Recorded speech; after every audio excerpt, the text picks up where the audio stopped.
नमस्कार. जिल्हा परिषद आणि महापालिका निवडणुकीवर आता नवीन संकट. ओबीसी महासंघ हायकोर्टात, निवडणूक आयोगच कचाट्यात.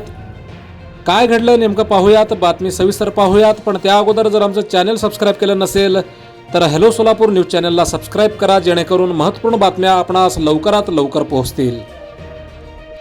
राज्य निवडणूक आयोगासमोरील संकटे काही थांबायचे नाव घेत नाहीत. नगरपालिका नगर परिषद निवडणुकीतील सावळा गोंधळ सुरू असतानाच आता जिल्हा परिषद आणि महापालिका निवडणुकीवर सुद्धा नवीन संकट घोंगावत आहे. राज्य निवडणूक आयोगावर सध्या संकटांचे काळे ढग दाटले आहे. आयोगाच्या एकंदरीत कारभारावर विरोधक आतापर्यंत तोंडसुख घेत होते, त्यात आता सत्ताधाऱ्यांची भर पडली आहे.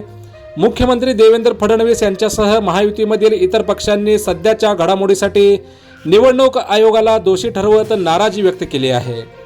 हा सावळा गोंधळ थांबतो ना थांबतो तोच जिल्हा परिषद आणि महापालिका निवडणुकीवर सुद्धा नवीन संकट घोंगावत आहे. ओबीसी महासंघाच्या भूमिकेने या निवडणुका वेळेवर होतील का नाही, हा मोठा प्रश्नचिन्ह उभा आहे. राज्य निवडणूक आयोगाविरोधात ओबीसी महासंघ हायकोर्टात जाणार असल्याची माहिती ओबीसी महासंघाचे राष्ट्रीय अध्यक्ष बबनराव तायवाडे यांनी दिली आहे. उद्या हायकोर्टात याचिका दाखल करणार असल्याचेही तायवाडे यांनी म्हटलं आहे.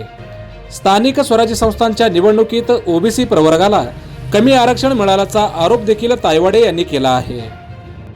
27% आरक्षण अधिक जात असल्यास अपूर्णांक दुर्लक्षित करण्यात यावा असे आदेश आहेत, पण अनेक ठिकाणी ओबीसी आरक्षण हे 27% अधिक जात नसल्याचे त्यांनी म्हटलं आहे. प्रत्येकासाठी वेगळा नियम होऊ शकत नाही असे मत मांडत त्यांनी आयोगाला हायकोर्टात खेचण्याचा निर्धार व्यक्त केला आहे. तसेच सर्व प्रवर्गासाठी नियम सारखे असायला हवे, ओबीसीवर अन्याय होता कामा नये असे देखील ओबीसी महासंघाचे राष्ट्रीय अध्यक्ष बबनराव तायवाडे यांनी म्हटलं आहे. स्थानिक स्वराज्य संस्थांमध्ये राजकीय आरक्षण देताना राज्य निवडणूक आयोगाने SC ST महिलांबाबत अपूर्णांक संख्या नजीकच्या पूर्ण संख्येत मोजण्याची सूट दिलेली आहे, पण ओबीसी आरक्षणाबाबत मात्र ही सवलत लागू होणार नसल्याचे स्पष्ट केले आहे. यामुळे अनेक ठिकाणी ओबीसींची एक जागा कमी होत असल्याचे बबनराव तायवाडे यांचे म्हणणे आहे.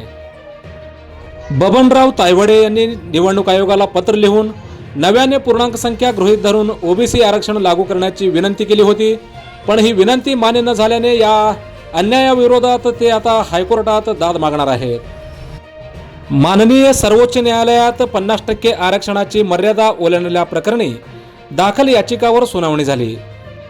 त्यात 50% मर्यादा न ओलांडण्याची तंबी देत न्यायालयाने निवडणुकीचा मार्ग मोकळा केला, पण राज्य निवडणूक आयोगाला ओबीसी आरक्षणाचं गणित बसवत 50% आरक्षण मर्यादेचे उल्लंघन होऊ न देण्याची कसरत करावी लागणार आहे.